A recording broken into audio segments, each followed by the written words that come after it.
බිනරපුර පසළොස්වක පොහෝ දින හරිත නාලිකාවේ භවතරණ ආගමික වැඩසටහන් පෙළෙහි රුවන්මග වැඩියෝ ධර්ම දේශනාවයි අප දැන් හුණුපිටිය ගංගාරාම විහාරස්ථානයේ බෝමළුව අභියස සිට මෙලෙසින් ඉෂ සිද්ධ කරන්නට බලාපොරොත්තු වන්නේ.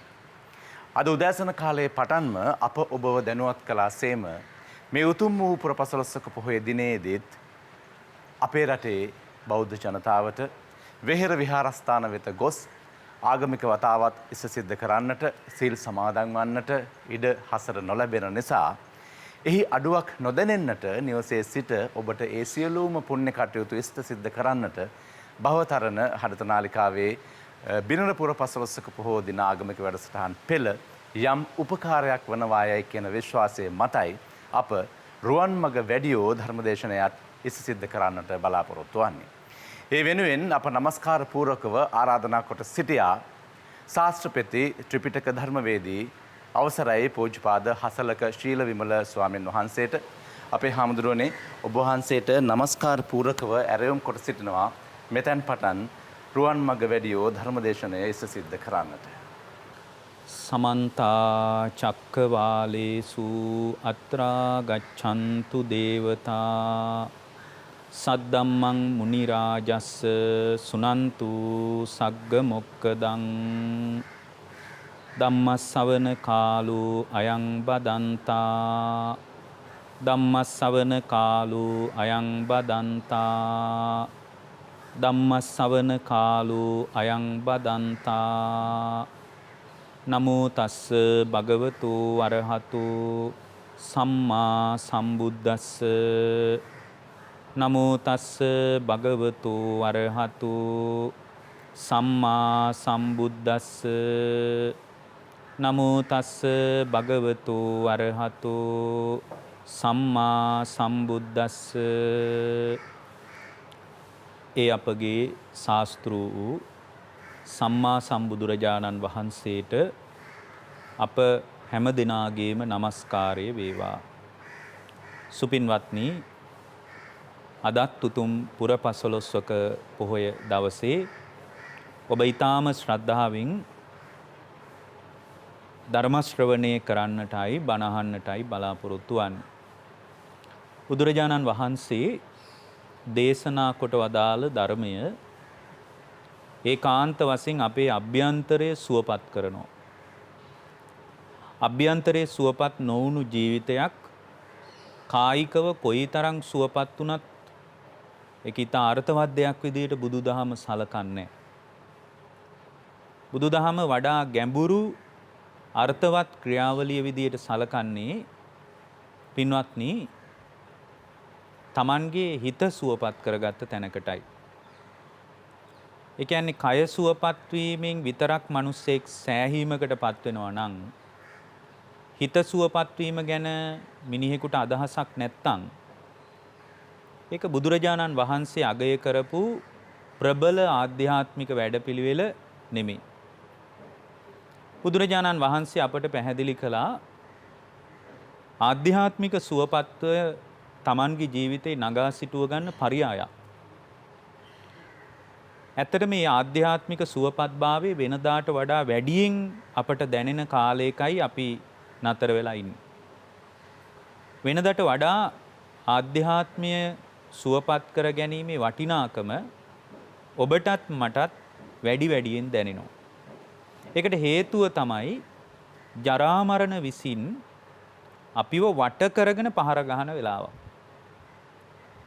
කායික නිරෝගීභාවය රඳව ගන්න භෞතික විද්‍යාවකින් ජීව විද්‍යාත්මක ක්‍රියාවලියක් ඔස්සේ ගොඩනගාගත්ත දියුණු කරගත්ත එන්නත් ක්‍රියාවලීන් හරහා කරන්න බැරි බව ලෝකයටම හේතු ගැන්විලා තියෙනවා.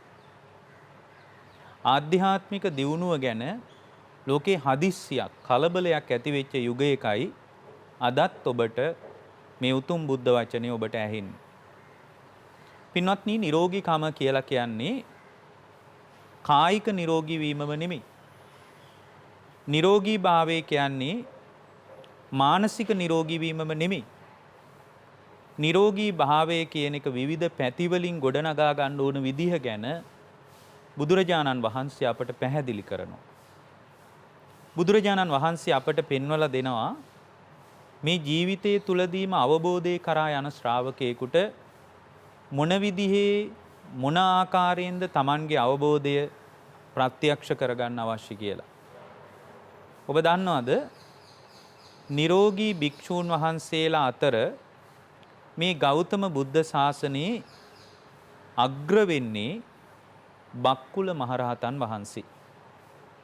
උන්වහන්සේ තමයි නිරෝගී භික්ෂූන් වහන්සේලා අතර අගතැන්පත් වෙන්නේ. ඔබ දන්නවද උන්වහන්සේගේ ආයුෂ කොච්චරද කියලා? පින්වත්නි, අවුරුදු 160ක් දීර්ඝ කාලයක්. අවුරුදු 160ක ආයු අපේක්ෂාව තුල සෙම් ප්‍රතිශාවක්වත් හැදිලා නැහැ. ඒ කියන්නේ පින්වත්නි හරි පුදුමයි. අවුරුදු 160ක දීර්ඝ කාලයක් තුල සෙම් ප්‍රතිශාවක්වත් හැදෙන්නේ නැති වෙන්න තරම් නිරෝගී සම්පන්න වීමේ ප්‍රතිලාභය අපට හිතා ගන්න බෑ. ඒ කියන්නේ එහෙමනම් මේ නිරෝගීකම කියන්නේ බෙහෙත් වලින් පමණක් ගොඩනගා ගන්න පුළුවන් දෙයක් නෙමෙයි. නිරෝගීකම කියලා කියන්නේ එන්නතකින් විතරක් අපේක්ෂා කරන්න පුළුවන් දෙයක් නෙමෙයි.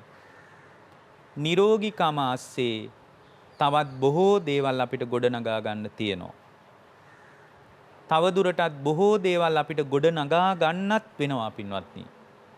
ඒ නිසා නිරෝගීකම කියන එක ASCII මේ ගුණධර්මයකින් ශක්තිමත් වුණු ජීවිතයක් අතිශය වැදගත් අවස්ථාවක්. බක්කුල මහරහතන් වහන්සේ ඊතරම් නිරෝගී සම්පන්න වෙන්න බලපාපු සාංශාරික ගුණධර්ම වෙනදාට වඩා වැඩියෙන් අදට වටිනවා. හේතුව තමයි බක්කුල මහරහතන් වහන්සේගේ ජීවන චර්යාවේ පේන්න තියෙනවා.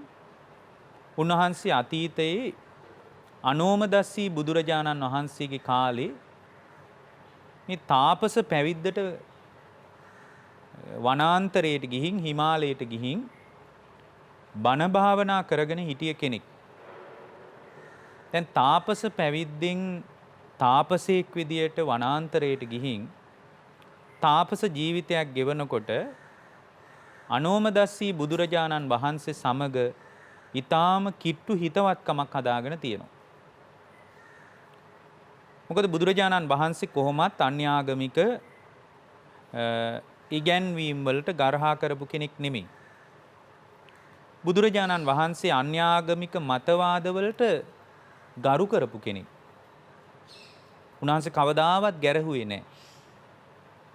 අනෝමදස්සී බුදුරජාණන් වහන්සේ වැඩ ඉන්නකොට දවසක් මේ තාපසයා ඍෂිවරයෙක් විදියට බුදුරජාණන් වහන්සේ මුණ ගැහෙන්න එනවා.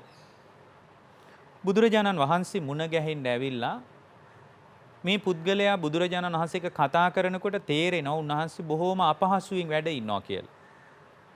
උන්වහන්සේ බොහෝම අපහසුයෙන් බොහොම විඩාබර විදියට මොකක් හෝ ආබාධයක් සහිතව වැඩ ඉන්නවා කියන එක මේ පුද්ගලයාට පෙනුණා. මෙයා මේ වෙලාවේ බුදුරජාණන් වහන්සේගෙන් විමසා හිටියා ස්වාමීනි භාග්‍යවතුන් වහන්සේ ඔබ වහන්සේට මොකක් හරි අපහසුතාවයක් තියනවද කියලා ඇහුවා.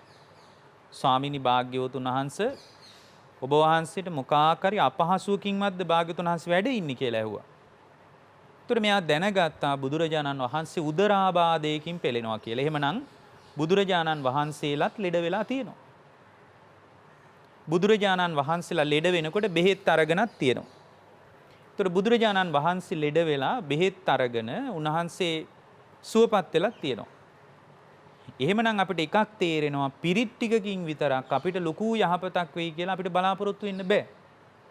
හේතුව තමයි අපි සරණ ගිය බුදුරජාණන් වහන්සේ ඇතැම් රෝගවලට ජීවක වෛද්‍යවරයා හරහා ප්‍රතිකාර අරගෙන තියෙනවා. බුදුරජාණන් වහන්සේ ඒ විදියට ප්‍රතිකාර අරගෙන භාග්‍යතුන් වහන්සේ ඒ විදියට ගත්ත ප්‍රතිකාර වලින් උන්වහන්සේ හරියට සහනයක් ලැබලා තියෙනවා.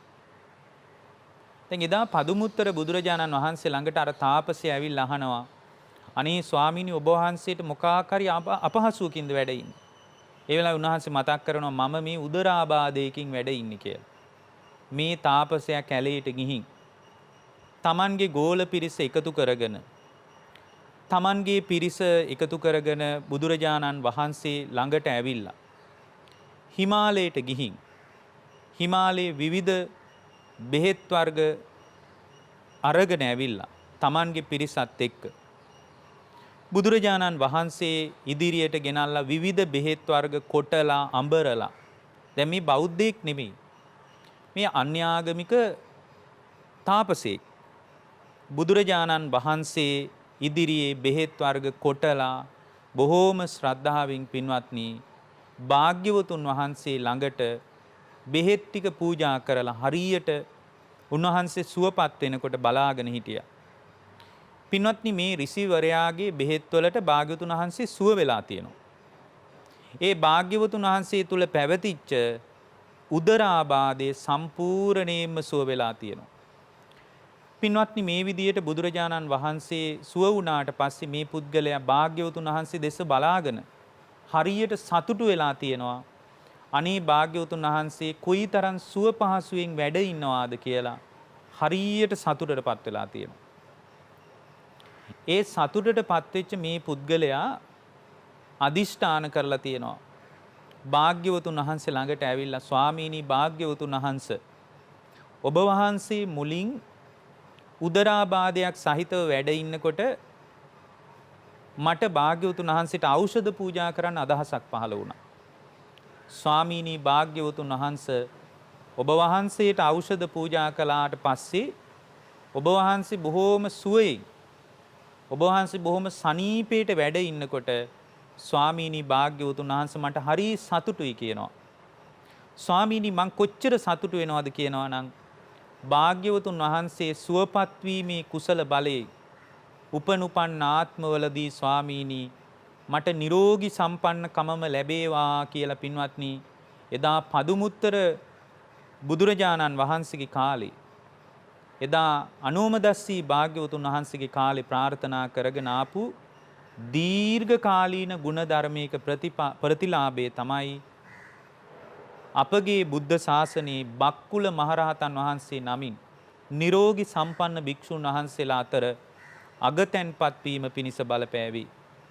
ඒ භාග්‍යවතුන් වහන්සේ ඉදිරියේ මේ කරපු පින්කම් බුද්ධාන්තර ගණනාවක් විපාක සකස් කරලා දුන්නා. බුද්ධාන්තර ගණනාවක් එක බුදුරජාණන් වහන්සේගේ නමක්ගේ කාලේ නෙමෙයි. ඊට පස්සේ පින්වත්නි පදුමුත්තර බුදුරජාණන් වහන්සේගේ බුද්ධ ශාසනයේදී ඒ පදුමුත්තර බුදුරජාණන් වහන්සේගේ කාලේ භාග්‍යවතුන් වහන්සේගේ ශ්‍රාවකයෙක් විදිහට එදා උපාසකයෙක් විදිහට බුදුරජාණන් වහන්සේ දහම් සභාවේදී පින්වත්නි විශාල පිරිසක් එකතු කරලා නිරෝගී සම්පන්න භික්ෂූන් වහන්සේලා අතර ඒ බුද්ධ ශාසනයේ අගතනතුර පිරිනමනකොට ඒ අගතනතුරු පිරිනමන දිහා බලාගෙන බුදුරජාණන් වහන්සේට මහා දන් පූජා කරමින් අදිෂ්ඨාන කරලා තියෙනවා ස්වාමීනි මටත් අනාගත කාලේ දැන් මේ සිද්ධිය වෙන්නේ පදුමුත්තර ශාසනයේ මටත් අනාගත කාලේ ස්වාමීනි මේ විදිහටම මේ ආකාරයටම ස්වාමීනි යම් බුද්ධ ශාසනයක නිරෝගී සම්පන්න භික්ෂූන් වහන්සේලා අතරින් අගතනතුරු ලැබේවා කියලා පින්වත්නි හරියට ಗುಣධර්ම රැකලා තියෙනවා. දැන් එතකොට අපිට මේකෙන් එකක් පේනවා. මොකද්ද පේන්නේ? මේ නිරෝගීකම කියන්නේ ಗುಣධර්මයක අග්‍රඵලය. නිරෝගීකම කියන්නේ ಗುಣධර්මයක අග්‍රඵලය. දැන් අපි එන්නතකින් සුවපත් වෙන්න හීනමවනවා. ඖෂධ විසින් අපිව සුවපත් කරાવી කියලා අපි මඟ බලාගෙන ඉන්නවා. ඖෂධ ගත්තාම ප්‍රශ්නේ ඉවරයි කියලා අපි හිතාගෙන ඉන්නවා. නමුත් පින්වත්නි මේ ලෝකේ යම් කෙනෙක් නිරෝගී සම්පන්න වුණා නම් ඒ නිරෝගී සම්පන්න වුණ හැම කෙනෙක්ම සංසාරේ බොහෝ කොට දියුණු කරපු ಗುಣධර්ම තියෙනවා. එහෙමනම් අපිට තේරෙනවා මේ සංසාරය කියලා කියන්නේ ගනුදෙනු ටිකක්. මේ නිරෝගීකම කියන්නේත් ඒ බඳු තත්වයක්. ඒ නිසා නිරෝගීකම කියන්නේ નિરાයාසයෙන් ඇති වෙන තත්වයක් නෙමෙයි. නිරෝගීකම කියන්නේ බෙහෙත් හේත් වලට විතරක් කරන්න පුළුවන් තත්වයක් නෙමෙයි. නිරෝගීකම ආස්සේ බොහෝ ಗುಣධර්මවල උපකාරයක් තියෙනවා. එතම තව සිද්ධියක් ඔබට කියන්න. බුදුරජාණන් වහන්සේගේ ශාසනයේ මේ අවසාන බුදුවරුන්ගේ කාලේ. ඒ කියන්නේ මේ මහා භද්‍ර කල්පේ බුදුවරු 5 නමක් පහළ වෙනවා. ඒ අතරින් පින්වත්නි කකුසඳ, කෝණාගමන, කාශ්‍යප, ගෞතම කියලා බුදුරජාණන් වහන්සේලා 4 නමක් පහළ වෙනවා. මේ වෙනකොට මේ බුදුරජාණන් වහන්සේලා පහළ වෙලා ඉවරයි. කකුසඳ, කෝණාගමන, කාශ්‍යප, ගෞතම කියන බුදුරජාණන් වහන්සේලා මේ යුගයේ පහළ වෙලා ඉවරයි. දැන් අනාගත කාලේ මෛත්‍රී නමින් බුදු කෙනෙක් පහළ වෙනවා. එතනින් පස්සේ මේ මහා භද්‍ර කල්පේ නිමා වෙනවා. ඒ කියන්නේ මෛත්‍රී බුදුරජාණන් වහන්සේගෙන් පස්සේ සම්පූර්ණයෙන්ම පින්වත්නි මේ මහා පෘථුවිය අළු වෙලා දැවිලා විනාශ වෙලා යනවා. එතනින් පස්සේ කල්ප ගාණක් බුදුවරු ලෝකේ පහළ වෙන්නේ නැහැ. ඒ නිසා ඔබත් මමත් අපි හැම කෙනෙක්ම මේ ප්‍රතිලාභය ඊටාම හොඳින් තේරුම් ගන්න ඕන. මේ අපිට ලැබිච්ච ප්‍රතිලාභය සුළුපටු එකක් නෙමෙයි. විශාල ප්‍රතිලාභයක් මේ ගෞතම බුද්ධ ශාසනය අපට ලැබුණේ. මොකද කල්ප ගාණක් බුදුවරු නැති යුගයක් අනාගතයට එනවා. මීට කලින් විපස්සී කියලා බුදුරජාණන් වහන්සේ නමක් පහළ වුණා. ඒ කියන්නේ මේ මහා භද්‍ර කල්පයට පෙර ආතු යුගයේ. මහා භද්‍ර කල්පයට පෙර කාලේ විපස්සී නමින් බුදුරජාණන් වහන්සේ නමක් පහළ වෙලා පින්වත්නි ඒ කාලේ මගේ මතකයේ හැටියට විශාල සංඝයා පිරිසක් හරියට රෝගී වෙලා තියෙනවා ඔය හිමාලය පැත්තේ උඩ ප්‍රදේශවල. ඒ කියන්නේ හිමාලය කඳුකරේ උඩ පැත්තට වෙන්න ස්වාමින් වහන්සේලා 68000ක් පිරිවරාගෙන බුදුරජාණන් වහන්සේ වැඩ හිටියා. විශාල පිරිසක් එක්ක බුදුරජාණන් වහන්සේ වැඩ ඉන්නකොට ඒ භාග්‍යවතුන් වහන්සේ වැඩ ඉන්න තැන භාග්‍යවතුන් වහන්සේ වැඩ ඉන්නකොට බුදුරජාණන් වහන්සේ වැඩ ඉන්න ඒ ප්‍රදේශය තුල මල් වර්ගයක් ඒ මල් වලින් හමාගෙන ගිය පරාග නිසා ස්වාමින් වහන්සේලා විපුෂ්පක කියලා රෝගයකින් රෝගී වෙලා තියෙනවා. එක නමක් දෙනමක් නෙමෙයි. ලක්ෂ ගාණක් එදා ඒ භාග්‍යවතුන් වහන්සේත් ඊට පස්සේ අග්‍ර ශ්‍රාවකයන් වහන්සේලා දෙනමත් හැරෙන්නට පින්වත්නි අනෙක් සියලුම ස්වාමින් වහන්සේලා ලෙඩ වෙලා තියෙනවා. ඉතින් මේ කැලෑවේ පින්වත්නි හොඳට ಗುಣධර්ම දියුණු කරගෙන මේ ස්වාමින් වහන්සේලා වැඩ ඉන්නකොට අග්‍ර ශ්‍රාවකයන් වහන්සේලා දෙනමයි ඒ භාග්‍යවතුන් වහන්සේ හැරෙන්න ඉතුරු සියලුම ස්වාමින් වහන්සේලා විපුෂ්පක කියන රෝගයෙන් රෝගීටපත් වුණා. ඉතින් මේ කැලෑවේ හිටපු බොහෝම ධනවත් බලවත් පුද්ගලයෙක් ඉතින් මේ කැලෑවට ආවා බෙහෙත් හොයාගෙන. මේ කැලෑවට බෙහෙත් හොයාගෙන එනකොට දැක්කා මේ ස්වාමින් වහන්සේලා හිස වහලා පොරවගෙන බොහොම අමාරුවෙන් වැඩ ඉන්නවා. මං හිතන්නේ ඒ කාලේ බොහොම භයානක රෝගයක් වෙන්න ඇති ඔය විපුෂ්පක කියලා කියන්නේ. ඉතින් මේ රෝගයෙන් මේ ස්වාමීන් වහන්සේලා පීඩා විඳිනකොට අර කැලෑවට බෙහෙත් හොයාගෙන ආපු මිනිස්සයා දැක්ක මේ හාමුදුරුවෝ කොච්චර අමාරුවෙන්ද වැඩ ඉන්නේ. බොහොම අපහසුයෙන් මේ ස්වාමීන් වහන්සේලා වැඩ ඉන්නවා. බුදුරජාණන් වහන්සේට වන්දනා කරලා විමසුවා ස්වාමීනි මේ කැලෑවේ තනින් තැන වැඩ ඉන්න ස්වාමින් වහන්සේලා ලෙඩ වෙලා පාටයි. උන්වහන්සේලා රෝගී වෙලා වගේ. ස්වාමීනි භාග්‍යවතුන් වහන්සේ උන්වහන්සේලා බොහෝම රෝගී වෙලා. ස්වාමීනි භාග්‍යවතුන් වහන්සේ අවසර දෙනවා නම් ස්වාමීනි මට පුළුවනි ඔබ වහන්සේ අවසර ලබා දෙනවා නම් මේ සියලුම සංඝයාට බෙහෙත් කරන්න. ස්වාමීනි භාග්‍යවතුන් වහන්සේ අවසර ලබා දෙන සේක්වා කියලා මතක් කළාට පස්සේ බුදුරජාණන් වහන්සේ මේ සංඝයා රෝගී වෙලා හිස වහලා පොරෝගෙන ඉද්දී සංඝයාට බෙහෙත් කරන්න කියලා අර ස්වාමින් වහන්සේ අර පුද්ගලයාට අවසර ලබා දුන්නා. ඉතින් මේ පුද්ගලයා බොහොම අමාරුවෙන් කැලෑවලට ගිහින් ඖෂධ හොයාගෙන ඇවිල්ලා වනාන්තරවල විවිධ තැන්වල බෙහෙත් වර්ග එකතු කරගෙන ඇවිල්ලා අර මහා සංඝරත්නයට බොහෝම ගෞරවයෙන් බෙහෙත් තේත් කළා. සියලුම ස්වාමින් වහන්සේලා මේ විපුෂ්පක කියන රෝගයෙන් පීඩා විඳ විඳ හිටපු ජීවිතේ සම්පූර්ණයෙන්ම සුවපත් වුණා. සම්පූර්ණයෙන්ම සුවපත් වුණා. ඒ සුවපත් වීමේ විපාකයක් විදියට තමයි බක්කුල මහරහතන් වහන්සේ දීර්ඝායුෂ සම්පත්තිය විඳින්නේ. ඊට පස්සේ ඔබ දන්නවද ගෞතම බුද්ධ ශාසනයට පෙර කාශ්‍යප බුද්ධ ශාසනය ආවා. ඉතින් මේ කාශ්‍යප බුද්ධ ශාසනයේ අවසාන වේගන යනකොට එක්තරා මිනිස්සෙක්, ඒ කියන්නේ මේ කාශ්‍යප බුද්ධ ශාසනය තමයි මේ සිද්ධිය වෙන්නේ. දැන් බලන්න බුද්ධාන්තර ගණනාවක් රැකපු ಗುಣධර්මවල අග්‍රම ප්‍රතිලාභය තමයි බක්කුල මහරහතන් වහන්සේ නම් ඊතා සොඳුරු මුනිවරයෙකුගේ පහළවීම. මේ එකපාරම අවුරුදු 160ක් විතර දීර්ඝායුෂ වින්දනය කරන තැනකටපත් උන්නේ නැහැ. එහෙමනම් අපිට තේරෙනවා අපේ ආයුෂ ಗುಣධර්ම සමග බැඳී පවතිනවා. අපේ ආයුෂය ಗುಣධර්මත් එක්ක බැඳිලා පවතිනවා. ඒ නිසා වර්තමානයේ වුණත් අපිට හරි වැදගත් පණිවිඩයක් මේක ASCII තියෙනවා. ඒ තමයි පින්වත්නි වර්තමානයේ ಗುಣධර්ම ඒ ಗುಣධර්ම මත දායාද වුණු ජීවිතය අපිව සුවපත් කරන වග. හරියට වර්තමානයේ අපේ දියුණු වෙන ಗುಣධර්ම ප්‍රතිජීවකයක් වගේ. ඒ කියන්නේ හොඳම ප්‍රතිජීවකේ මම නම් දකින්නේ ಗುಣධර්මයේ කියලා. මොකද ಗುಣධර්ම විසින් ඔබව ප්‍රවේශම් කරાવી. ඔබේ ආධ්‍යාත්මයේ පරිස්සම් කරાવી. පින්වත්නි කයෙන් විතරක් නිරෝගී වීම ලෝකේ අතිශය වැදගත් සාධකයක් නෙමෙයි.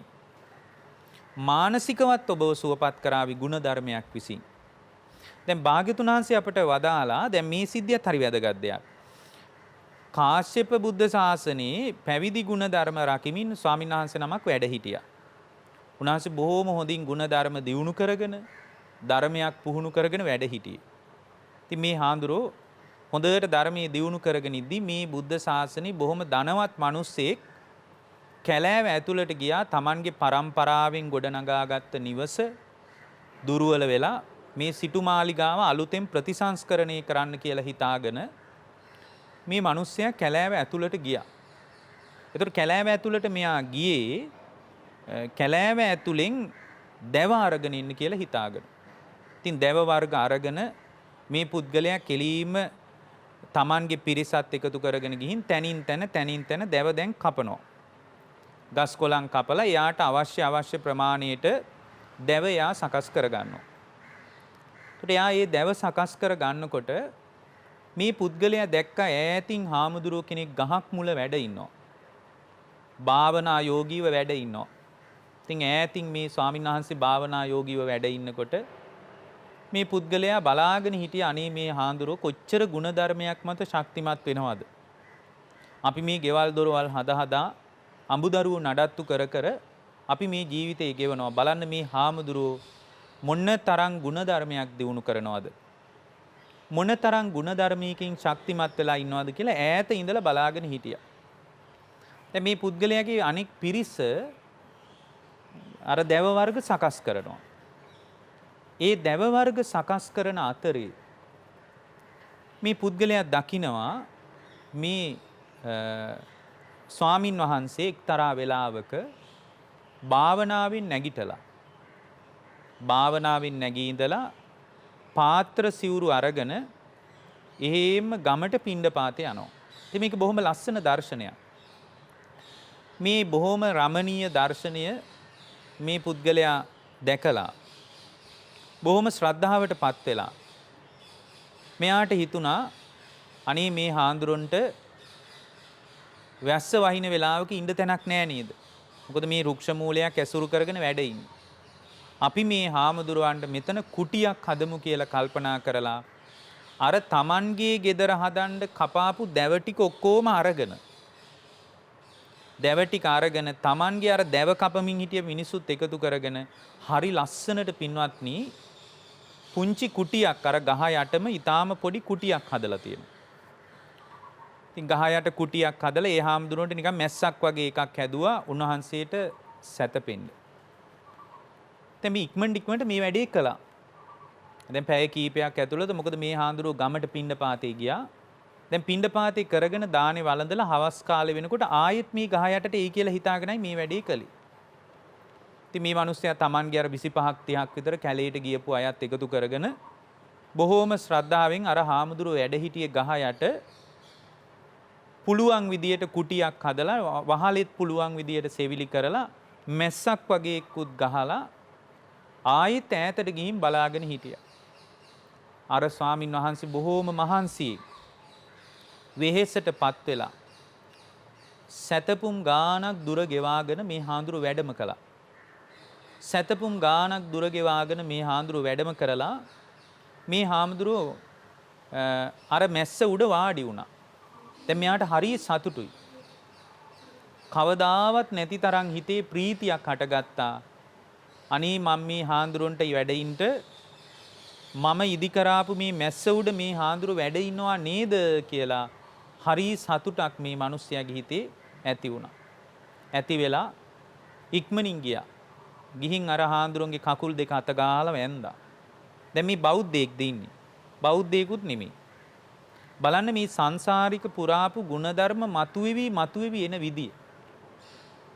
මේ අත්දැකීම් નિરાයාසයෙන් ඇතිවෙන අත්දැකීම් නෙමෙයි පින්වත්නි. ඒ සංසාරික ගුණධර්මයේ මතුවෙලා එනවා. පින්වත්නි එදා ඒ භාග්‍යවතුන් වහන්සේගේ ශාසනයේ දායාද වෙච්ච ගුණධර්ම දියුණු කරගෙන මේ කැලෑවේ වැඩ ඉන්න මේ හාමුදුරුවෝ ළඟට මේ මිනිස්සයා ගිහින් කිව්වා ස්වාමීනි ඔබ වහන්සේට මේ වගේ පුංචි කුටියක් කැපයිද කියලා මම දන්නෙත් නැහැ. හාමුදුරනේ ඔබ වහන්සේ මේ කැලෙන් එළියට යනකොට මට හිතුණා මේ ගහ යට ඔබ වහන්සේ මේ ග්‍රීස්මේ අවුවේ කොහොමද වැඩ ඉන්නේ? බැරි වෙලා හරි වර්ෂාවක් ආවොත් ඔබ වහන්සේ කොහොමද වැඩ ඉන්නේ? එහෙම හිතිලා හාමුදුරනේ මම මේ මගේ ගෙදර හදන්න දැව හොයාගෙන කැලෑවට ආවේ. මම මේ වැඩේ නතර කරලා හාමුදුරනේ ඔබ වහන්සේට මේ කුටිය හැදුවේ. මම මීට වඩා හොඳට හදනවා. හැබැයි ඔබ වහන්සේලාට මේ වගේ කුටියක් කැපයිද දන්නේ නැහනේ. එතකොට අර හාමුදුරුවෝ කියනවා ඒ ස්වාමීන් වහන්සේ බොහෝම ශ්‍රද්ධාවෙන් අර පුද්ගලයාට කියනවා මේ වගේ කුටියක් මට හරිම සනීපයි. මේ ඔබ හදාපු මැස්ස උඩ මට වාඩි වෙලා ඉන්නකොට හරි පහසුවක් දැනෙනවා. මට හරිය සුව පහසුවක් තියෙනවා. ඔබට බොහෝම පිං මේ කරපු වැඩේට. ඒ වෙලාවේ මෙයාට හරි සතුටුයි දැන්. දැන් Tamanගේ පිරිසත් එකතු කරගෙන මේ වගේ කුටියක් මේ හාමුදුරන්ට අහම්බෙන් හරි හදන්න හම්බුන එක ගැන මෙයාට පුදුම තරම් සතුටක් තියෙනවා. ඒ සතුට වැඩි කමට යා කියනවා හාමුදුරුවනේ ඔබ වහන්සේ කැමති නම් මීට වඩා ඉතාසුව පහසු කුටියක් මට පුළුවන් හදලා දෙන්න. ස්වාමීනි මම හදලා දෙන්නම් ඒක පිළිගන්න සේක්වා කියනකොට අර හාමුදුරුවෝ බොහෝම නිශ්ශබ්දව ඒක ඉවසුවා. ඉතින් මේ මිනිස්සයා අර දැව කපාගෙන ඇවිල්ලා බොහෝම ලස්සනට මේ ස්වාමින් වහන්සේට සංඝාවාසයක් හදලා තියෙනවා. දැන් මේ සිද්ධිය වෙන්නේ කාශ්‍යප බුද්ධ ශාසනයේ. බොහොම ලස්සනට කුටියක් හදලා පින්වත්නි ඒ කුටියේ බුදුරජාණන් වහන්සේගේ ධර්මයේ තුල දායාද වෙච්ච මේ ස්වාමින් වහන්සේට වැඩ ඉන්න බොහොම ලස්සනට පහසුකම් සහිතව හදලා දීලා තියෙනවා. ඊට පස්සේ ආයෙ ටික කාලෙකින් ඇවිල්ලා උන්වහන්සේට දානශාලාවක් දානි වළඳන්න වැඩ ඉන්න තැනක් හදලා තියෙනවා. මේ විදියට හදලා අර ස්වාමින් වහන්සේ එක පරිහරණය කරනකොට මෙයා හරියට සතුටු වෙලා තියෙනවා. මේ ස්වාමින් වහන්සේ මේ කුටි ආරාම පරිහරණය කරනකොට පුදුමාකාර සතුටක් මේ මිනිස්යාට ඇති වෙලා තියෙනවා. ඒ සතුට වැඩි කමටම මෙයා බොහෝම හොඳට ඒ ස්වාමින් වහන්සේගෙන් අහලා ධර්මයක් දියුණු කරගෙන අවසානයේ පින්වත්නි මෙයා මිය යනවා. මිය ගිහින් දෙවිවරු අතර සෑහෙන කාලයක් සැප විඳිනවා. ඊටාම තේජවන්ත ආකාරයෙන් අනාදිමත් කාලයක් දිව්‍ය ලෝකේ අප්‍රමාණව සැප සම්පත් විඳලා තියෙනවා. මේ සැප සම්පත් විඳලා අවසාන වෙලා පින්වත්නි අන්තිමටම ඒ සැප සම්පත් වල ආවසානික ඉලක්කය ඒ කියන්නේ බුද්ධාන්තර ගණනාවක් ගුණධර්ම දියුණු කරගෙන ඇවිල්ලා ඔන්න කාලයක් යනකම් බුදුවරු නැහැ. කාලයක් ධර්මයක් නැතිව මිනිස්සු යන්නේන දිශාව දන්නේ නැතුව අසරණ වුණා. මොකද පින්වත්නි කාශ්‍යප බුද්ධ ශාසනයේ ආයුෂ අවුරුද්දක් දෙකක් තුනක් නෙමෙයි. අපේ වගේ අවුරුදු 80000කුත් නෙමෙයි. කාශ්‍යප බුද්ධ ශාසනයේ ආයුෂ පින්වත්නි අවුරුදු 20000ක්. අවුරුදු 80ක් නෙමෙයි. මේ බුද්ධ ශාසනය තුල නොබෝ කාලයකින් බුද්ධ ශාසනය අතුරුදහන් වුණා.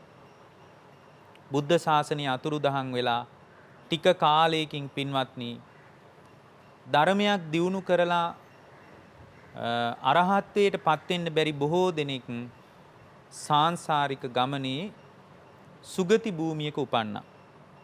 එතකොට සුගති භූමියක කොටසක් උපන්නා. ඒ සුගති භූමියක උපන් පිරිස අතර සමහර උදවිය ගෞතම බුද්ධ ශාසනය එනකම්ම අප්‍රමාණව සැපසහිත ජීවිතයක් ගෙවලා තියෙනවා. ඒ වගේ මේ බක්කුල මහරහතන් වහන්සේගේ අතීත ජීවිතය ගැනයි මම මේ කිව්වේ. අන්තිමටම පින්වත්නි ගෞතම බුද්ධ ශාසනය ආවා. ගෞතම බුද්ධ ශාසනය එනකොට බලන්න මේ හේතුඵල ලස්සනට ගැලපෙන විදිය. හේතුඵලවල පුදුමාකාර ලස්සන ගැලපීමක් තියෙන. ගෞතම බුද්ධ ශාසනය එනකොට පින්වත්නි ඊටාම පුණ්‍යවන්ත දරුවෙක් විදියට මව්ගේ කුසේ පිළිසිඳ ගත්තා. දැන් අම්මගේ කුසේ පිළිසිඳගෙන ටික කාලයක් යනකොට මේ අම්මට කිසිම වේදනාවක් නැහැ. ඒ කියන්නේ දරුවෙක් කුසේ ඉන්න බවකටවත් වේදනාවක් නැහැ.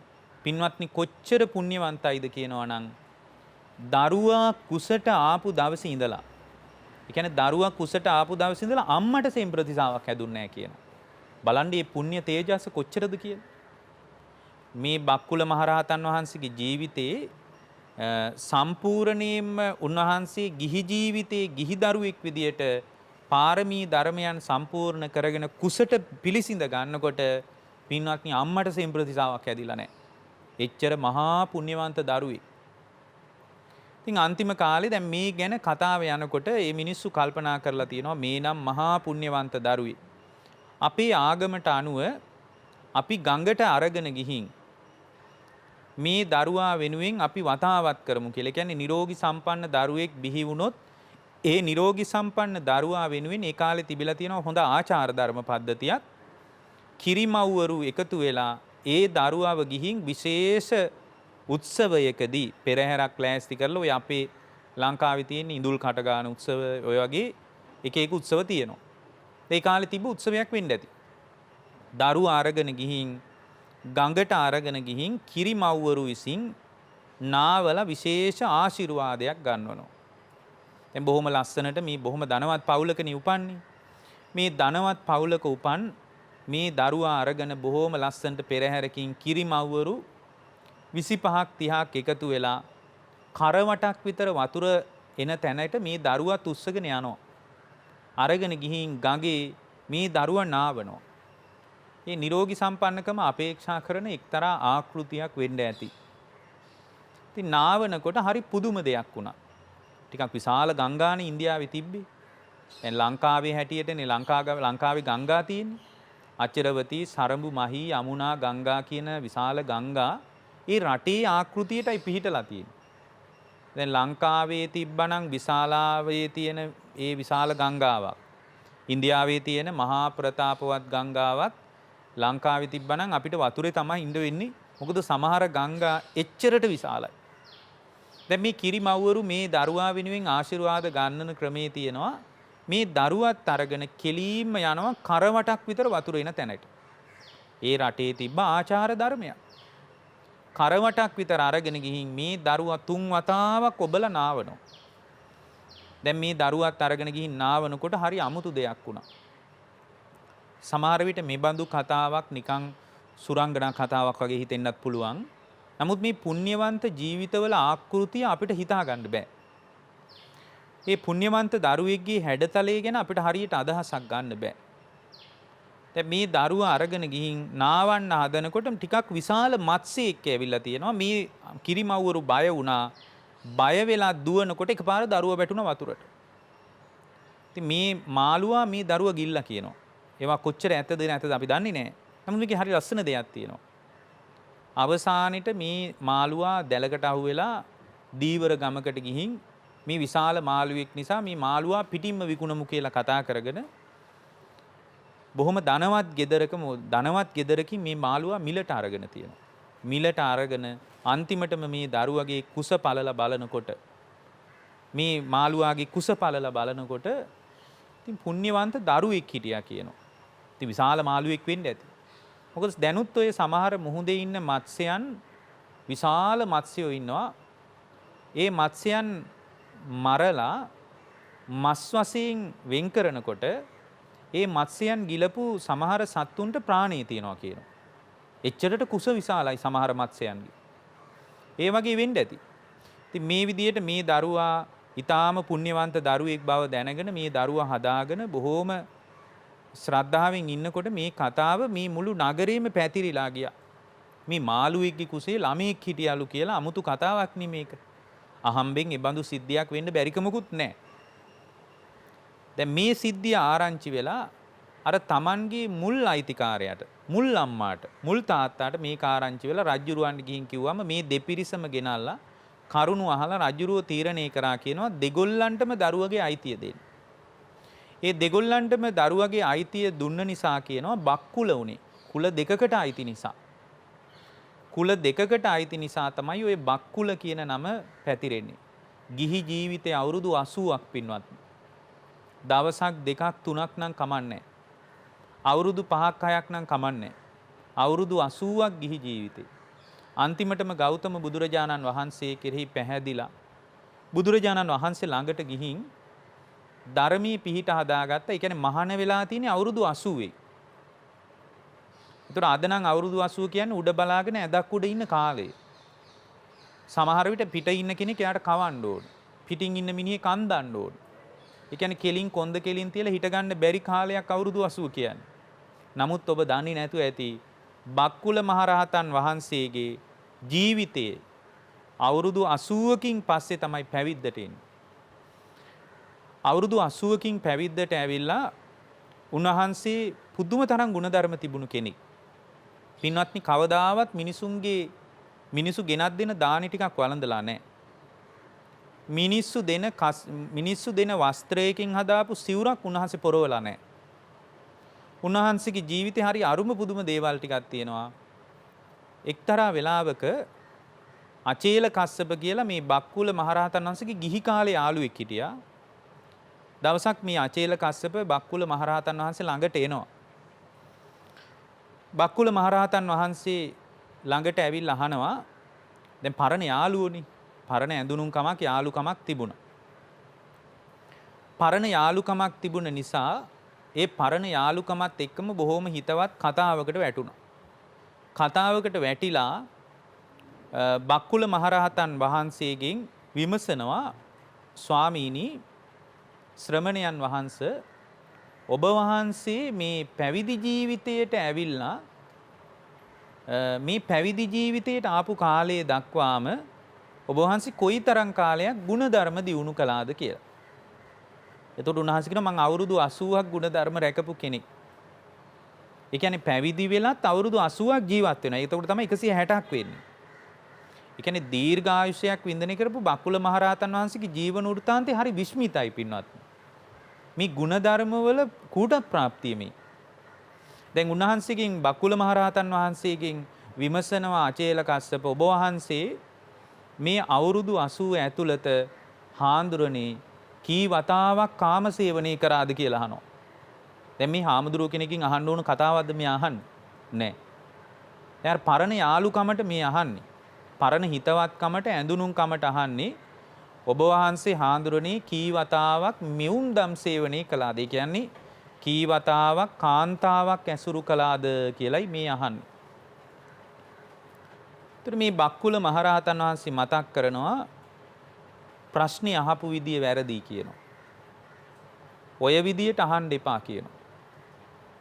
අචේල කස්සප ඔයා ප්‍රශ්නේ අහපු විදියම අවුල් කියනවා.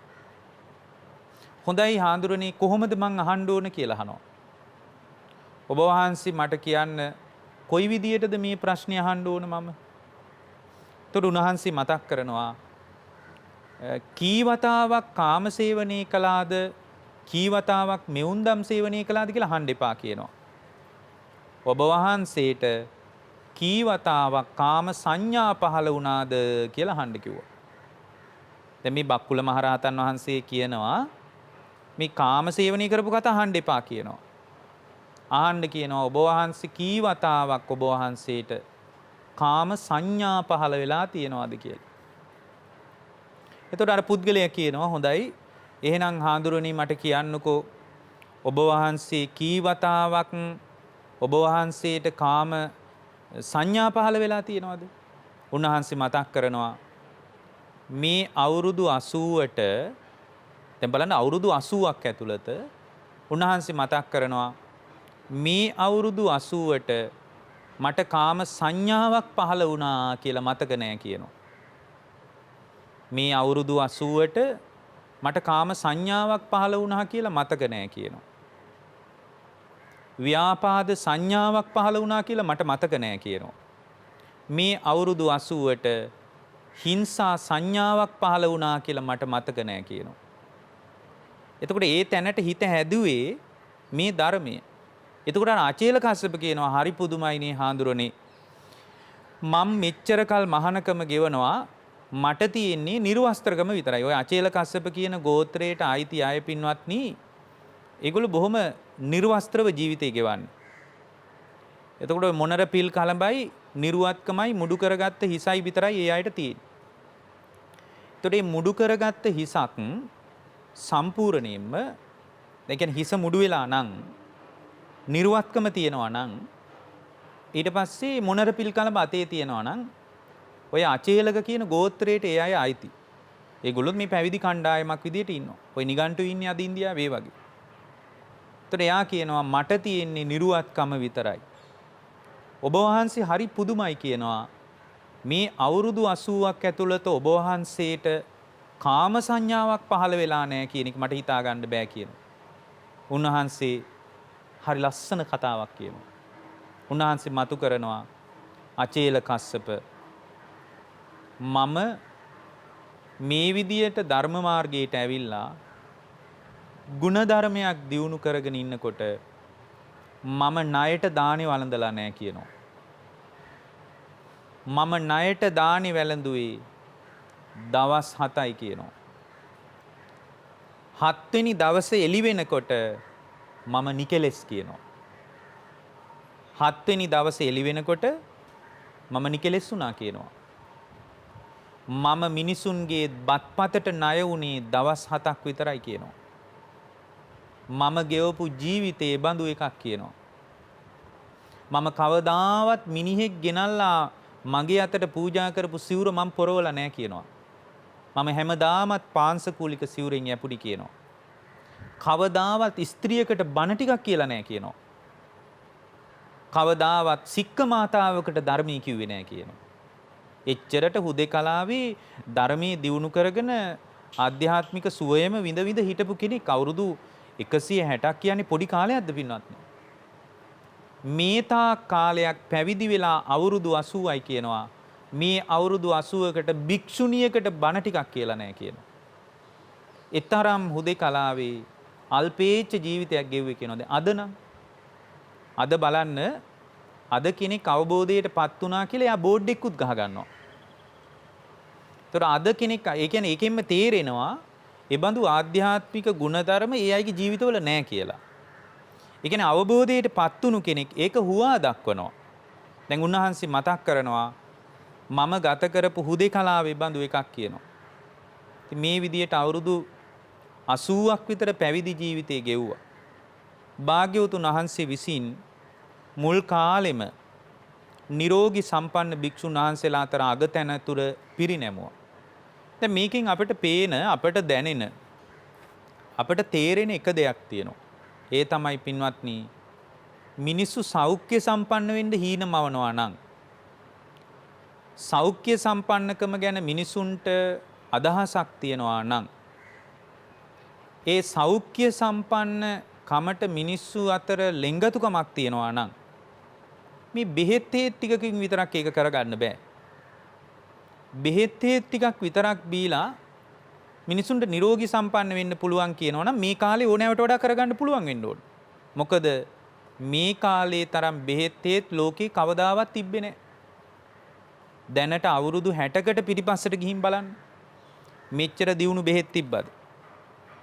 මෙච්චර දියුණු සර්ජරි කළාද? විවිධාකාර එන්නක් තිබ්බද? විවිධාකාර ප්‍රතිකාර ක්‍රම තිබ්බද?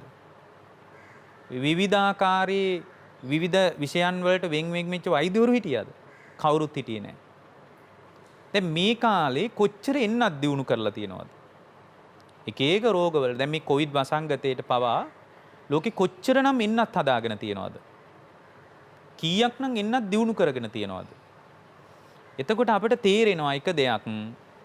මේ බෙහෙත් හේත් වලින් විතරක් මිනිසුන්ගේ ආයුෂ රැඳෙන්නේ නැහැ. දැන් හරි බෙහෙත් හේත් වලින් මේ ඇඟ පවත්වන්න පුළුවන් නම් හරි බෙහෙත් හේත් වලින්ම මේක කරගන්න පුළුවන් නම් දැන් මෙච්චර බෙහෙත් හේත් හොයාගෙන කෝ අවුරුදු 80ක් තියාගන්න බෑනේ මේ කය. බොහෝම අමාරුවෙන් අවුරුදු 80කුත් පවත්වන්නේ. ඒ කියන්නේ අවුරුදු 80 කියන්නේ එයාට කවන්න වෙන කෙනෙක් ළඟ ඉන්න ඕන. අන්දන්න වෙන මිනිස්සෙක් ඉන්න ඕන. ඊට පස්සේ එයාව නාවන්න, එයාගේ ශරීරකෘත්‍ය කරවන්න ඔක්කොටම වෙන කෙනෙක් ඉන්න ඕන. දැන් මෙච්චර දියුණු තාක්ෂණික ඖෂධ හොයාගත්ත යුගයක මිනිසුන්ගේ කය මෙබඳු ආකාරයකට පත් වෙනවා නම් එහෙමනම් අපි අසාර්ථකයි කියන එක නිකන් කියවෙන්නේ. හැබැයි බටහිර බෙහෙත් වලට ප්‍රශංසා කරන්න ඕන. හේතුව තමයි අදත් මිනිස්සු මේ ඇඟ පවත්වන්නේ බටහිර බෙහෙත් හේත් වලට පින් සිද්ධ වෙන්නයි. හේතුව පින්වත්නි බෙහෙත් හේත් ටික නවත්තලා දැම්මනම් බටහිර බෙහෙත් ටික මාසයක් ලංකාවේ නැවැත්තුවොත් ලංකාවෙන් භාගයක් මැරෙනවා. මොකද හැම මිනිහෙක්ම අඩුම 3 දෙනෙක්ගෙන් දෙන්නෙක්වත් 80%කවත් ප්‍රමාණයක් මේ ඇඟ පවත්වන්නේ බෙහෙත් හේත් වලින්. දැන් ඥාන විද්‍යාඥයෝ ඥානමය සාධක හොයනවා මේ ඇඟ පවත්වන්න. ඒකට ඒ අය සමහර ඖෂධ වර්ග හොයාගෙන ඒවා පරිේෂණ කරලා තියෙනවා සමහර සත්තුන්ට.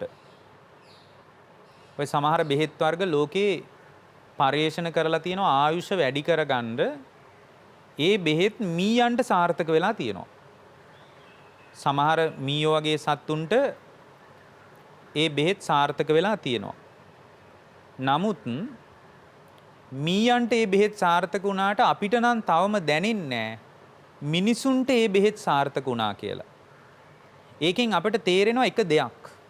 ඒ තමයි ඖෂධ වලින් විතරක් මේ කය පවත්වන්න බෑ කියන එක. ඒකයි මම මේ දේශනාව ආරම්භයේ කිව්වේ ලෝකයේ තියෙන හොඳම ප්‍රතිජීවකයේ තමයි ගුණධර්ම කියලා. ගුණධර්මයකින් ශක්තිමත් වෙච්ච මිනිස්සෙක් කවදාවත් බිඳ වැටෙන්නේ නැහැ පින්වත්. යම් කෙනෙක් ගුණධර්මයක් මත ශක්තිමත් වුණොත් ඒ ගුණධර්මයේ තමයි එයා ජීවමාන කරන්නේ.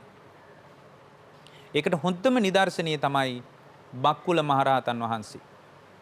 කල්ප ගානක් පෙරම් පුරාගෙන බුද්ධාන්තර ගණනාවක් ගුණධර්ම දියුණු කරගෙන ධර්මයේ හැසිරෙමින් ආවේ ගෞතම මුනිරජුන්ගේ ශාසනය තුල නිරෝගී සම්පන්න භික්ෂුව වෙන්න බලාගෙනයි. පින්වත්නි මේ පෘථුවියේ මේ ඇඟ පවත්වන්න බැරි හේතුව තමයි මේ පෘථුවියේ භ්‍රමණ වේගය සහ ආයුෂවල අන්තර් සම්බන්ධයක් තියෙනවා. පෘථුවියේ භ්‍රමණ වේගය වැඩි වෙන්න ආයුෂ කඩා වැටෙනවා. එතකොට ආයුෂ වැඩි වෙන්න පෘථුවියේ භ්‍රමණ වේගය අඩු වෙනවා. ඒක ලස්සන සූත්‍රයක් තියෙනවා ඒකට.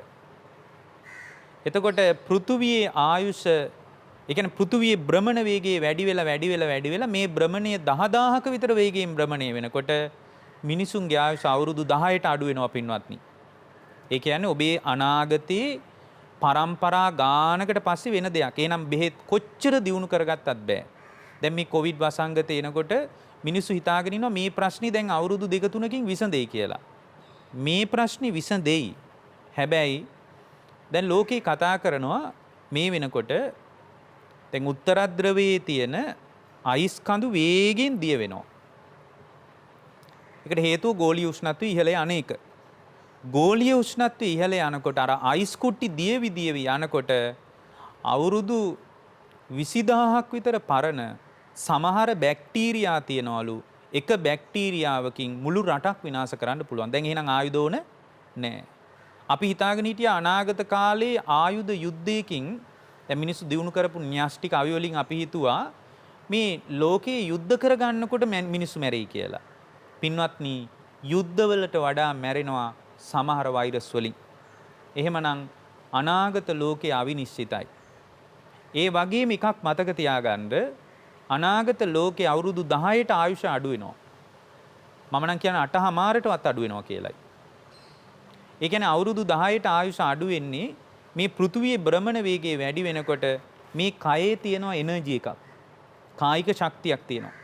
ඒක වේගෙන් න්‍යෂ්ටියට ඇවිදිලා යනවා අර කැරකෙන වේගය වැඩිකමට. දැන් වේගය වැඩි වුණාට පස්සේ පීඩනය වැඩිනේ. පීඩනය වැඩි වෙන්න පින්වත්නි, ඒ පීඩනයේ නිසාම ඒ පීඩනේ පිට වෙන තැන් තියෙනවා. දැන් අපි හිතමු පෑන් එකක් දාලා තියනවා කියලා. ඒ පෑන් එක කැරකෙන වේගයේ වැඩිකමට එතන මොකක්වත් තියන්න බෑ. එතන කොලයක් තියන්න බෑ. ඒ ඔක්කොම හුළඟ යනවා. හේතුව මොකද්ද? පීඩනේ වැඩි.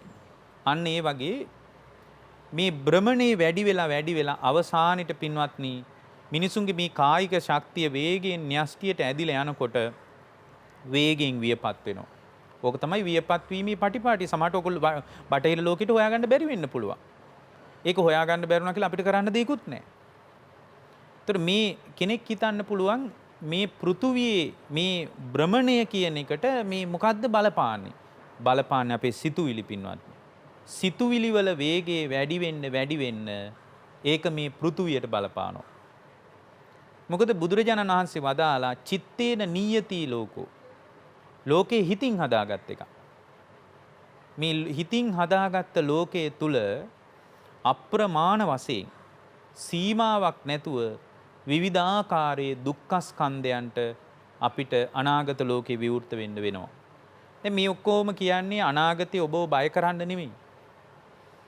ඔබව තැති ගන්නවන්න නෙමෙයි. අනාගත ලෝකයේ ඔබ හිතාගෙන ඉන්න සුන්දර ලෝකේ නෙමෙයි කියන්නයි මට උවමනාව තිබුණේ. අනාගත ලෝකේ ඔබ හිතන තරම් සුන්දර නෑ. අනාගත ලෝකේ හරිම අවිනිශ්චිතයි. අනාගත ලෝකයේ වේගයෙන් බිඳ වැටෙනවා.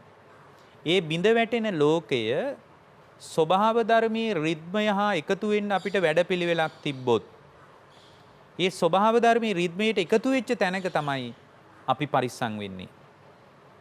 ඒත් අපේ මොකක්වත් කුසලතාවයකට නෙමෙයි. ස්වභාව ධර්මයේ විසින් අපිව පරිස්සම් කරයි. ධර්මයේ බොහෝම ප්‍රකට වාක්‍යයක් තිබුණා සෑහෙන කාලයක් තුල. ඒ තමයි ධම්මෝ හවේ රක්කති ධම්මචාරි කියලා. ඒව බස්වල එහෙම පිටිපස්සේ ගහලා තිබ්බා. සමහර ආයතනවල ප්‍රධාන දොරේ ගහලා තිබ්බා. එතකොට සමහර අය කටේ කොනකින් hina වෙලා කිව්වා ධර්මයෙන් කොහොමද රැකෙන්නේ කියලා. ධර්මයේ තුල හිටියාම රැකෙනවා කියලා කියද්දී මේ සමහර භෞතිකවාදයට බර විද්‍යාවම ඔළුවට තියාගත්ත જાතියක් කිව්වා එහෙම කොහොමද රැකෙන්නේ? එතකොට ඊට වඩා මේ විද්‍යාවෙන් තමයි රැකෙන්න තියෙන්නේ. දැන් කෝ රැකෙනවා? කෝ විද්‍යාත්මක ලෝකෙට විකල්ප? විද්‍යාව, නාගරිකකරණය, නවීකරණය, තාක්ෂණික දියුණුව මේ සියල්ලෙන්ම දියුණුවටපත් වෙච්ච ලෝකේම දන ගහලා ඉන්න වෙලාවකයි අපි අද මේ කතාව කරන්නේ. එතකොට ධර්මයක් තුල ඉන්න කෙනෙක් කොහොමද රැකෙන්නේ කියලා මිනිහෙක් අහනකොට අපිට කියන්න තියෙන්නේ මේ බුදු කෙනෙක්ගේ විශ්වීය කියවීම කියන්නේ ස්වභාව ධර්මී කතාව. මේ අපි කතා කරන කියවීම විශ්ව සාධාරණයි. මේ අපි කතා කරන අනිත්‍යතාවය මේ ලෝකේ හැම දෙයකටම ආවේනික දෙයක්. මේ ලෝකේ දුක කියන එක මේ හැම දෙයක් තුලම අත්දකින්න පුළුවන් දෙයක්. විපරිණාමය කියන්නේ කොටසකට අයිති දෙයක් නෙමෙයි, සකස් වෙච්ච සියලු දේවල් විපරිණාමයටපත් වෙනවා. ඔබ මා ඇතුළුව ලෝකේ කතා කරන සජීවී අජීවී සියල්ලම විපරිණාමයටපත් වෙනවා. විපරිණාමය ලෝකේ රිද්මය කරගෙන පවතින්නේ. මේ හැම දෙයක් තුලම විපරිණාමය පවතිනවා. අපේ මූලික පදනමේ කතාව විපරිණාමයයි. අපේ මූලික දාර්ශනික කියවීම විපරිණාමයයි. ඒ නිසා විපරිණාමය කියන්නේ අපිට 아무තු දෙයක් නෙමෙයි. ඒක අපේ කියවීම. අනිත්‍යතාවය කියන්නේ අපේ කියවීම. ඒතරේ විපරිණාමයට අයිති ලෝකයක අපි නැවතිලා ඉන්නකොට මේ බුදුරජාණන් වහන්සේ පෙන්වා දෙන රිද්මය අපි තේරුම් ගත්තට පස්සේ මේ ලෝකයේ චලනයන් ඉදිරියේ හෙල්ලෙන්නේ නැතුව ඉන්න පුළුවන්. අනිත් කාරණේ තමයි මේ ස්වභාව ධර්මයේ රිද්මයත් බුදුදහමේ රිද්මයත් එක තැනක එකට ලං වෙනවා. මේ හැම දෙයකම තියෙනවා විදර්ශනාවට අයිති කමටහනක්. මේ ඉදිරියෙන් පත්තු වෙන පහන්වල, මේ මල්වල, මේ ගොඩනැගිලිවල හැම දෙයකම නිවන සම්බන්ධ රහසක් සැඟවිලා තියෙනවා. මේ ගොඩනැගිලි දිහා බලාගෙන ගොඩනැගිල්ල ASCII තියෙන බණ කියන්න පුළුවන්. ත්‍රිපිටකයේම නෙමෙයි බණ තියෙන්නේ. හරියට බණ තියෙනවා මේ පරවෙන මල්වල, මේ පත්තු වෙන පහන්වල. තෙලුත් තිරයක් දැවි දැවි යද්දී පහනත් නිවි නිවි පත්තු වෙද්දී ඇත්තටම නිවි නිවි පත්තු වෙන්නේ නැහැ, එක දිගට පවතිනවාය කියලා හිතාගෙන ඉන්න ලෝකයක් තුල ලස්සනට ධර්මයේ හැංගිලා තියෙනවා. ඒතකොට මේ ධර්මය අපට පේන්නේ නැහැ. සමහරට අප්‍රකටයි. නමුත් මේ ලෝකයේ ස්වභාව ධර්මයේ කියවීමට සමපාත වෙනවා නම් මම කියන්න උත්සාහ කරන්නේ ඒකයි. එයා ධර්මයට කැමති වෙන්න ඕන. ඒ ධර්මයට කැමති වෙච්ච කෙනා තමයි දියුණු වෙන්නේ. බුදුරජාණන් වහන්සේ වදාලා ධම්ම කාමෝ බවං හෝති ධම්ම දෙස්සී පරාභවෝ කියලා. මහණෙනි ධර්මයට කැමති කෙනා දියුණු වෙනවා. ධම්ම දෙස්සී පරාභවෝ, ධර්මයට ද්වේෂ කළොත්, ධර්මයත් එක්ක කෝන්තර හදාගත්තොත් එයා කඩා වැටෙනවා. මොකද යම් කෙනෙක් ධර්මයත් එක්ක කෝන්තර හදා ගන්නවා කියන්නේ එයා සත්‍යයත් එක්කයි ගැටෙන්නේ. එයා සත්‍යයත් එක්කයි ගැටලු හදාගන්නේ. ඒ නිසා අපි කියන්නේ යම් කෙනෙක් ධර්මයේ තුල හිටියොත් ඒ ධර්මයේ ඉන්න කෙනාට රැකවරණයක් තියෙනවා. ඔබව රකින්නේ ඔබේ ಗುಣධර්ම. ඔබව පරිස්සම් කරන්නේ ඔබේ ಗುಣධර්ම. ඔබව පරිස්සම් කරන්නේ ඔබේ ಗುಣධර්ම කියන්නේ වෙන මොකුත් ඕනේ නැහැ. අපි අද මේ බණී වැඩි කාලයක් කියාපු බක්කුල මහරහතන් වහන්සේගේ පුරාණ ජීවන චර්යාව දිහා බැලුවාම තේරෙනවා පුද්ගලයෙක් දියුණු කරගන්න ಗುಣධර්ම මොන්න තරම් සෞඛ්‍ය සම්පන්න ජීවිතයකට ආශිර්වාද කරනවාද කියන වගේ. සෞඛ්‍ය සම්පන්න ජීවිතයකට යම් කෙනෙක් අවතීර්ණය වෙනවා නම් ඒ අවතීර්ණය වෙන කෙනා හොඳට බෙහෙත් බොන්න, පෙරදිග අපරදිග බෙහෙත් හොඳට පරිහරණය කරන්න, Tamanගේ කය පරිස්සම් කරගන්න, මනසත් පරිස්සම් කරගන්න, ඒ ඔක්කොම පරිස්සම් කරගන්න ගමන් ಗುಣධර්මයක් මත ශක්තිමත් වෙන්න. මොකද ಗುಣධර්මයක් මත ශක්තිමත් වුණු ජීවිතය ඔබව ඔය සියල්ලටම වඩා ප්‍රවේශම් කරાવી. ඒ නිසා ලෝකේ බලවත්ම ප්‍රතිජීවකය පිළිබඳ ඔබට මොකක් හරි ඉඟියක් තියෙනවා නම් ධර්මයට වඩා ලෝකේ බලවත් ප්‍රතිජීවකයක් හම්බුනොත් ඒක අපිටත් කියන්න. ලෝකේ ප්‍රතිජීවක පිළිබඳ විවිධාකාර මිනිස්සු හොයන වෙලාවකයි අපි මේ කියන්නේ. යම් කෙනෙක් තිසරණයේ තුල ශක්තිමත් වුණොත්, පංචශීලයේ තුල ශක්තිමත් වුණොත්, ආධ්‍යාත්මයක් තුල ශක්තිමත් වුණොත් ඒ ශක්තිමත් වෙච්ච ජීවිතය ඒකාන්ත වශයෙන් සුවපත් වෙනවා. එයාගේ කායික සෞඛ්‍යයත්, මානසික සෞඛ්‍යයත්, සමාජ සෞඛ්‍යයත්, ආධ්‍යාත්මික සෞඛ්‍යයත් කියන සියලු ආකාරයේ සෞඛ්‍ය සම්පන්න පුද්ගලයෙක් වෙන්න අවස්ථාව ලැබෙනවා. ඒ අවස්ථාව වැඩි වැඩියෙන් උදා කරගන්න මේ ධර්මය පරිහරණය කරන්න කියලයි ඔබට යෝජනා කරන්නේ. ඒ යෝජනාවත් සමගින් අද මේ උතුම් පුර 15ක පොහොය දවසේ සිද්ධ කරපු බක්කුල මහරහතන් වහන්සේගේ ජීවන චර්යාව ඇසුරු කරගෙන මේ සෞඛ්‍ය සම්පන්න භාවයේ පිළිබඳ වඩාත් උනන්දු කාලයක ඒ භාග්‍යවතුන් වහන්සේගේ ධර්මයේ තුලින් පැහැදිලි කරන නිරෝගී සම්පන්න භික්ෂුන් වහන්සේලා අතර අගතැනපත් වෙච්ච අවුරුදු 160ක් විතර දීර්ඝායුෂයක් වින්දනය කරපු බක්කුල මහරහතන් වහන්සේගේ චරිතය ඇසුරින් සිද්ධ කරපු මේ උතුම් ධර්මානුශාසනාව අපි නිමා කරනවා. ඔබ හැම දිනාටම බුද්ධ ආදී රත්නත්‍රි ආශිර්වාදේ ලැබේවා. ඒ වගේම මේ ගෞතම බුද්ධ ශාසනය තුලදී වහවහ චතුරාර්ය සත්‍ය අවබෝධ වේවා කියන අදිෂ්ඨානෙන් දේශනාව නිමා කරනවා. ඔබ හැම දිනාටම තෙරුවන් සරණයි. එහෙමනම් රුවන්මග වැඩියෝ ධර්මදේශනය පුරා හෝරාවකට ආසන්න කාලයක් එලෙසින් ඔබ වෙනුවෙන් රැගෙන එන්නට අපට හැකියාව ලැබුණා. අප වෙනුවෙන් ධර්මයේ දේශනා කරන්නට කුණුපිටිය ගංගාරාම විහාරස්ථාන බෝමලු අභියස ඉදිවුණු මේ ධර්මාසනයේ වෙත වැඩමකොට වදාළ පූජ්‍යපාද හසලක ශීල විමල ස්වාමීන් වහන්සේට අප වෙනුවෙන් මෙහි වැඩම කරවීම ධර්මයේ දේශනා කිරීම වෙනුවෙන් අපගේ නමස්කාර පූර්වක ස්තුතිය යලිත් වතාවක් පුද කර සිටිනවා අපේ හාමුදුරුවනේ. එහෙමනම් අපි ධර්මදේශනය හමාර කොට ඔබෙන් මදකට අවසර පතනවා භවතරණ ආගමික වැඩසටහන් පෙළ සමග තවදුරටත් රැඳී ඉන්නට ආරාධනා කරමින් සමුගෙන යන්නට.